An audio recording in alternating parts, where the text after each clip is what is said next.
ভালো হচ্ছে।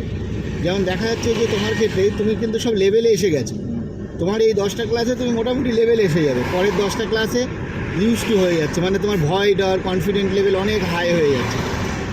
এটাও প্র্যাকটিস, ওটাও প্র্যাকটিস। আমাদের শুধু একটাই কাজ, আরো বেটার করা, হ্যাঁ, কোথায় আছে হ্যাঁ। তার থেকে আরো বেটার। তারপরে নিজের গাড়ি চালাও, ব্যাস হয়ে গেল। এবার নিজের গাড়ি চালাতে চালাতে চালাতে চালাতে ঠিক হয়ে যাবে, ও নিয়ে কোনো পাশে বসে আছো ভুলটুল হয়ে করেছি, হ্যাঁ। সেটাই একটা ভরসা থেকে। হ্যাঁ হ্যাঁ, এবার নিজের গাড়িতে তোমার সেই কনফিডেন্ট লেভেলটা, এই যখন তুমি দেখবে আমরা তোমার স্টিয়ারিংয়ে হাত দিচ্ছি না হ্যাঁ।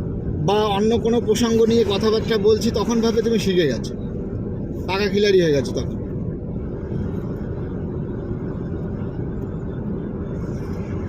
পাঁচে ট্রাই করবে এখন কিছু ভরতে চলছে, করতে।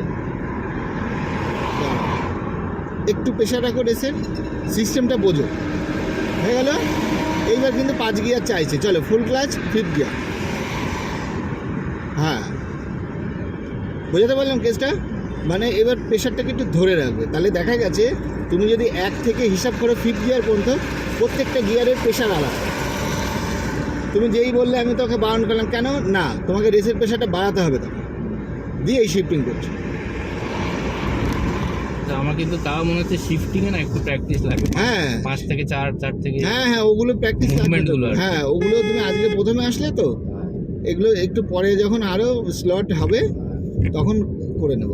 গাড়ি চালানোটা পাকাভাবে শিখবে একদম। তাতে এক্সট্রা আমি সবাই বলি তো ভাই, কত কি পয়সা মালফাল কি লোকে উড়িয়ে দেয় এখানে সেটাই, সেখানে, একটা skill তার দিয়ে শিখতে- একটা স্কিল শিখতে গেলে তুমি তার এটা পেছনে আমিও দাও, মানি। সারা জীবন তোমার এতে মানে তোমার হবে আর কি, সারা জীবন বিন্দাস চালাতে পারবে। কি লোকে রেস্টুরেন্টে গিয়ে খেয়ে হ্যাঁ হ্যাঁ, উড়িয়ে দিচ্ছে আর কি। এটা আমিও মানি। হ্যাঁ, এখন কোনটায় করলে বেটার হবে সেটা একটু বুঝে নিয়ে হ্যাঁ